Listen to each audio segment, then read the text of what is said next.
pas n'importe quelle loi. C'est-à-dire qu'il faut repenser une hiérarchie des normes juridiques en faveur du plus grand nombre et non pas effectivement un système légal qui permette à une petite minorité, je dirais, d'assurer la domination des uns sur les autres et de tous sur la planète. Il y en a néanmoins. Voilà, donc il y a un véritable travail à refaire là-dessus. Moi, ce qui m'amuse en écoutant mes petits camarades de gauche, c'est qu'effectivement, ils en restent au niveau d'un débat technique. Alors que quand on regarde, par exemple, ce qu'écrit Christian de Pertuis, donc le monsieur taxe carbone pour la Caisse des dépôts et consignations, lui, il voit loin. Il nous dit c'est le combat des mêmes contre les mêmes. C'est-à-dire qu'il s'agit tout simplement de développer la marchandisation. Il faut en finir avec quelque chose qui était gratuit. Il fait un parallèle avec ce qui avait été à la fin du Moyen-Âge, la fin des biens communaux, ce qu'on appelait le mouvement des enclosures, qui a été le début, effectivement, du capitalisme.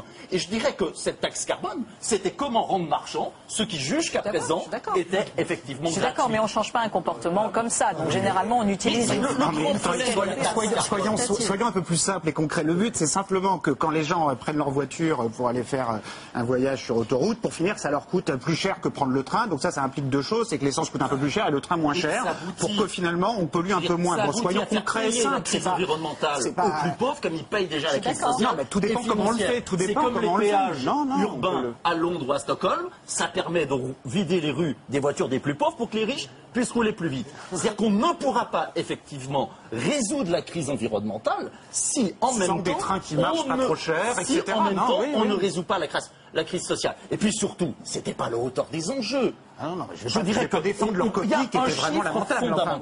Il y a un chiffre fondamental qu'on pourrait presque écrire à côté de la devise républicaine sur le fronton des mairies. C'est le nombre total de CO2 que la Terre peut digérer chaque année. On sait que si on traduit toutes nos activités en équivalent carbone, la Terre ne peut pas digérer chaque année plus de 3 milliards de tonnes d'équivalent carbone. Aujourd'hui, on en est à plus de double, 6,7. Alors prenons ce chiffre de 3 milliards pour 6 milliards d'humains. Le calcul est vite fait. Ça nous donne 500 kilos par personne et par an. Et 500 kilos, c'est quoi? C'est par exemple un vol en avion aller-retour Paris-New York. C'est également 5000 km en voiture. C'est 200 clics par jour avec votre petite souris sur Internet, puisque chaque clic représente 7 grammes d'émissions de carbone. Il faudra choisir entre tout ça. Oui, ça veut dire que la solution, ça ne peut pas être de faire la même chose en moins. C'est pas de se serrer la ceinture un peu beaucoup passionnément ou à la folie, c'est d'inventer ensemble un mode de vie avec beaucoup moins de biens, mais on peut l'espérer plus de liens sociaux.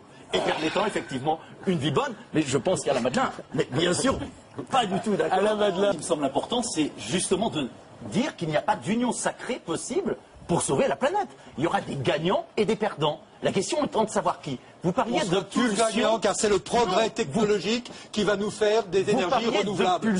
C'est le consommatrice. Progrès. Cette pulsion consommatrice, elle ne vient pas toute seule. Ça, c'est l'appareil publicitaire. Je dirais que la pub, elle a toujours entretenu une sorte de double illusion. Il y a d'abord la vieille illusion que le bonheur serait dans la consommation, comme si posséder certaines baskets permettait de courir 7 fois plus vite. Puis il y a une deuxième illusion, beaucoup plus récente, qui est l'illusion qu'il serait possible de compenser la perte des repères de sens, la perte des identités, la perte des valeurs par la consommation des produits de marque. Demandez à un gamin qui porte une casquette avec un logo, pourquoi il porte cette casquette? Il ne va jamais vous dire que c'est parce qu'elle protège plus du soleil ou de la pluie, mais pour faire partie d'une tribu. Donc le Grenelle de l'environnement, s'il avait voulu être efficace, eh bien il aurait adopté la mesure que proposent tous les mouvements anti-pub, c'est-à-dire tout simplement la réduction drastique de l'agression publicitaire. Tout à fait.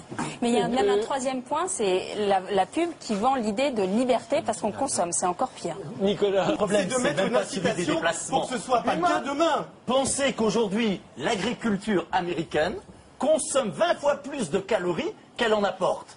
C'est-à-dire, tout simplement, à travers les déplacements. Pensez que le pot de yaourt que vous avez peut-être mangé ce soir, à travers ses multiples composants, il fait 6500 km. Donc la question d'une relocalisation face effectivement à la mondialisation, c'est un vrai enjeu de société. Et là, effectivement, on aura besoin aussi de penser une fiscalité. Je crois qu'on n'est absolument pas démunis. Mais il ne faut pas... Ce que vous voulez dire, juste pour qu'on comprenne bien, en gros, il faudrait de plus en plus que l'on consomme ce qui a été produit le plus près de chez nous. Le plus près de chez nous. C'est tout à fait évident. Mais non, ça ne se fait pas. Cynthia Fleury, et on va changer. Mais après, on en On peut reparle. reprocher tout ce qu'on veut au système capitaliste, on peut reprocher tout ce qu'on veut à cette société d'hyperconsommation. Il faut reconnaître que c'est une société diablement efficace. Pourquoi? Parce qu'elle sait susciter le désir et le rabattre ensuite sur la consommation de biens marchands. Or, comme le désir est illimité, eh on va désirer toujours plus de consommation. Donc, si on veut être à la hauteur, il ne s'agit pas, effectivement, de vouloir faire un peu la même chose, mais en moins. Il faut avoir un principe aussi fort opposé. Et à mes yeux, la seule chose aussi forte à opposer que le toujours plus. Attendez, laissez-le terminer. La seule chose aussi forte qu'on peut opposer que le toujours plus, c'est la gratuité. Parce que la gratuité, on l'a chevillée au cœur. C'est le souvenir du paradis perdu, c'est le sein maternel, c'est les relations amoureuses, amicales, associatives, c'est les services publics, c'est le bien commun. Le bon combat pour le XXIe siècle, c'est pas de manifester pour l'augmentation du pouvoir d'achat, c'est de manifester pour la défense et l'extension de la sphère de la gratuité. Et je crois qu'il y a des questions qu'il faut se poser. C'est pas seulement savoir si on veut plus ou moins de croissance, c'est de se dire, par exemple, pourquoi paye-t-on son eau le même prix pour faire son ménage et pour remplir sa piscine privée ? Pourquoi paye-t-on son électricité le même prix pour ce que la société considère être un bon usage et ce qu'elle considère être un mésusage? Le problème, c'est que si on ne dit que ça, on enfermerait les pauvres dans le nécessaire, pendant que les riches pourraient se payer le superflu. D'où l'idée d'un revenu garanti couplé à un revenu maximal autorisé. Donc on a des propositions. Extrême, parce que vous choisissez quand même. La solution malthusienne qui consiste à faire peur aux gens en disant c'est vous qui faites peur aux gens, au banquet de la nature, il n'y aura pas assez de place pour tout le monde, donc il faut que l'on partage. Solutions de partage sont par nature fondées sur des idées malthusiennes. Moi j'oppose les idées. La simplicité. La eau par habitant baisse. Bon, il faut regarder le monde tel qu'il est aussi. La vulgate malthusienne. Allez. Oui, mais ça baisse pas pour tout le monde. Pour nous, ça baisse moins parce que nous, on a de l'eau. Ça baisse surtout pour ceux qui n'en ont pas. C'est que terminez vite pour qu'on passe à la Grèce. Il n'y a pas assez de place, eh bien, on élargit le nombre de places. Et c'est justement le rôle du progrès que d'à chaque instant de découvrir de nouveaux possibles, d'élargir les champs du possible pour l'ensemble des individus. D'ailleurs, on va c'est un autre sujet. Quelque chose d'essentiel, c'est que la gratuité, ça a un coût. Mais bien sûr, la gratuité, elle doit être politiquement, socialement, économiquement construite. Moi, j'ai été horrifié au moment des dernières élections régionales, lorsque j'ai entendu un certain nombre de listes de gauche dire la gratuité des transports en commun, on est contre. La gratuité, effectivement, pour ceux qui ne peuvent pas payer.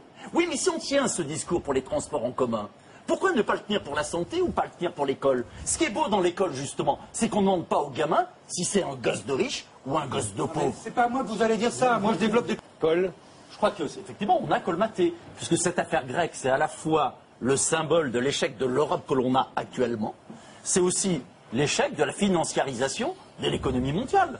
Et cette financiarisation, elle ne s'est pas faite toute seule. Elle résulte de décisions, de volontés politique. Quand on pense qu'aujourd'hui, chaque jour, il y a plus de 1000 milliards qui transitent sur la part.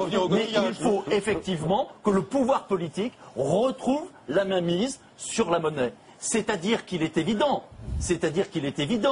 j'aurais presque envie de paraphraser notre président. Notre président, il dit qu'effectivement, l'écologie, ça commence à faire. Moi, j'aurais tendance à dire, l'économie ou les économies, ça commence à faire. C'est-à-dire qu'il faut effectivement... Faut que les lois d'économie se votent au Parlement, ça sera beaucoup plus sûr. Redonner effectivement la priorité aux politiques, et il faut rendre la maîtrise de la monnaie, effectivement, à des collectivités. Et quand je dis que l'économie, ça commence...